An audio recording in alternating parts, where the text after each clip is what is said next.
ফজরের নামাজের পর আম বয়ানের মধ্য দিয়ে শুরু হয় ইজতেমার দিনের কার্যক্রম।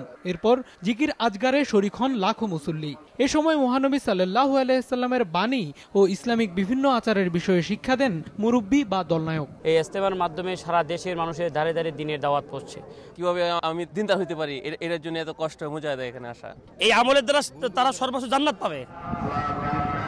ইজতেমায় আগত ধর্মপ্রাণ এই মুসল্লিরা জানান, ইসলামের কায়দা কানুন শিক্ষার মাধ্যমে আল্লাহর সন্তুষ্টি অর্জনের জন্যই তারা প্রতি বছর এখানে আসেন। যাতে মুসলমানরা সবাই ঠিক থাকে এর জন্য দোয়া করতে আসছি। যারা মারা গেছে তাদের জন্য দোয়া করতে আসছি। আমার আব্বা আম্মার জন্য। আল্লাহর হুকুম নবীর তরিকার জন্য সকলে মানিয়ে চলতে পারে। কেউ আবার এসেছেন পরিবার পরিজন নিয়ে এই আখিরি মোনাজাতে শরীক হতে। আমি আমার আব্বু আম্মু এবং ভাইয়ার সঙ্গে এসেছি মা বাবার জন্য দোয়া করার জন্য, এবং আমরা ইলম শিক্ষা করতে পারি। এ সময় আমিন আমিন ধ্বনিতে মুখরিত হয়ে ওঠে টঙ্গীর তুরাক ময়দান। আশপাশের রাস্তা, অলিতে গলিতে পেপার চট বিছিয়ে অগণিত মানুষ শরীক হন মোনাজাতে।